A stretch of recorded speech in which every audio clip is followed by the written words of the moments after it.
Loan against security. Loan against security क्या है? Loan against security या फिर शॉर्ट में कहें लैस, ये एक लोन होता है जो कि सिक्योरिटी के अगेंस्ट में लिया जाता है। सिक्योरिटीज यानी कि किसी कंपनी के इक्विटी शेयर्स हों, कोई गवर्नमेंट बॉन्ड हो, कोई म्यूचुअल फंड हो, कोई इंश्योरेंस पॉलिसी हो या फिर कोई फिक्स्ड डिपॉजिट हो। ये सभी सिक्योरिटीज जो हैं वो डीमैट फॉर्म में होनी चाहिए, यानी कि इलेक्ट्रॉनिक फॉर्म में होनी चाहिए।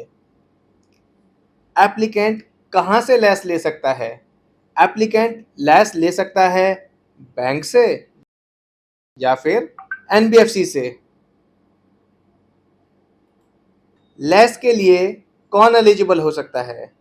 वो सभी पर्सन जिनके पास एलिजिबल सिक्योरिटीज हैं वो लैस के लिए एलिजिबल हो सकते हैं। यहाँ पर पर्सन इनमें से कोई भी हो सकता है, चाहे वो इंडिविजुअल हो, चाहे पार्टनरशिप फर्म या एलएलपी फर्म हो, चाहे कंपनी हो या फिर कोई भी हो सकता है। लैस के अंडर कितने प्रोडक्ट ऑफर किए जाते हैं?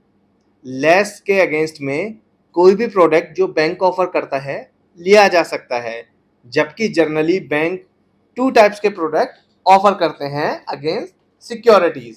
फर्स्ट इज ओडी लिमिट, इसमें यूसेज अमाउंट के बेसिस पर इंटरेस्ट चार्ज किया जाता है। सेकंड इज टर्म लोन, इसमें ईएमआई अमाउंट भी फिक्स होता है एंड ये फिक्स टाइम पीरियड के लिए ही प्रोवाइड किया जाता है, जिसको फिक्स टाइम पीरियड के अंदर रीपे करना होता है। लेस का eligibility criteria, bank to bank criteria different होता है, जबकि जनरल एलिजिबिलिटी क्राइटेरिया है कि बोरोवर के पास एलिजिबल सिक्योरिटीज होनी चाहिए, बोरोवर का सिबिल स्कोर 650 से कम नहीं होना चाहिए, अगर बोरोवर इंडिविजुअल है तो उसकी एज 18 ईयर्स से ज़्यादा और 75 ईयर्स से कम होनी चाहिए। लेस के लिए क्या डॉक्यूमेंट रिक्वायर्ड होते हैं? डॉक्यूमेंट्स की requirement bank to bank different होती है, जबकि ये कुछ जनरल डॉक्यूमेंट हैं। फर्स्ट इज बोरोवर की केवाईसी, अगर बोरोवर इंडिविजुअल है तो उसका Aadhaar card, PAN card and passport size photo. अगर बोरोवर पार्टनरशिप फर्म या एलएलपी फर्म है तो पार्टनरशिप डीड, फर्म या एलएलपी एंड पार्टनर्स के पैन कार्ड, पार्टनर्स का Aadhaar card and passport size photo. अगर बोरोवर कंपनी है तो MOA, AOA and COI documents, director and company का पैन कार्ड, डायरेक्टर्स के Aadhaar card and passport size photo. इसके साथ साथ सिक्योरिटी डॉक्यूमेंट्स, जो डीमैच है उनकी लेटेस्ट अकाउंट स्टेटमेंट। लेस के केस में rate of interest, loan amount, loan tenure क्या है? ये सभी चीज वेरी करती हैं securities to securities and bank to bank. जैसे कि कुछ बैंक या एनबीएफसी केवल स्पेसिफिक सिक्योरिटीज को ही फंडिंग करती हैं, इसलिए उनका rate of interest, tenure and amount different होता है। कुछ बैंक या एनबीएफसी ऑल सिक्योरिटीज पर फंडिंग करती हैं, इसलिए उनका rate of interest, tenure and loan amount different होता है। जबकि लेस 10,000 से किसी भी अमाउंट तक के लिए लिया जा सकता है। रेट ऑफ इंटरेस्ट 8% से 16% पर एनम तक का हो सकता है। ओडी लिमिट का टेन्योर जनरली 1 ईयर तक का हो सकता है, जो कि एवरी ईयर रिन्यू करा सकते हैं। टर्म लोन का टेन्योर 1 मंथ से 5 ईयर तक का हो सकता है, या फिर सिक्योरिटी रियलाइजेशन डेट तक का भी।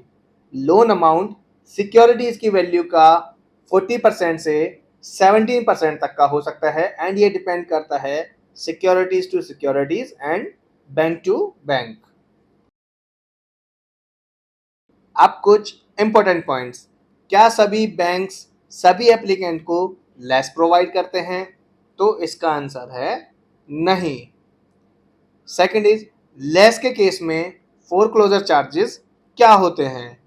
आंसर है ये वेरी करता है बैंक टू बैंक पर। जर्नली ये 0% से 2.5% तक का हो सकता है।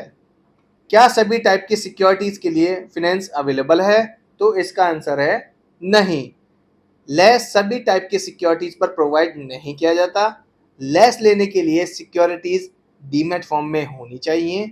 सिक्योरिटीज किसी भी कंपनी की हो जो कि लिस्टेड हो बीएसई में या एनएसई में। जनरली बैंक या एनबीएफसी टॉप 500 लिस्टेड कंपनीज की सिक्योरिटीज पर ही लोन प्रोवाइड करते हैं। क्या लेस के लिए बैंक द्वारा कोई प्रोसेसिंग फीस चार्ज की जाती है? तो इसका आंसर है यस। ये वेरी करता है बैंक टू बैंक पर। जनरली ये 1% से 2% तक का होता है। किसी पर्सन का खराब सिविल स्कोर है तो वो क्या लेस के लिए अप्लाई कर सकता है?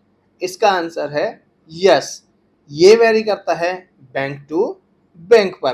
कुछ एनबीएफसी हैं जो कस्टमर के खराब सिविल ट्रैक पर भी उनको लेस दे देती हैं।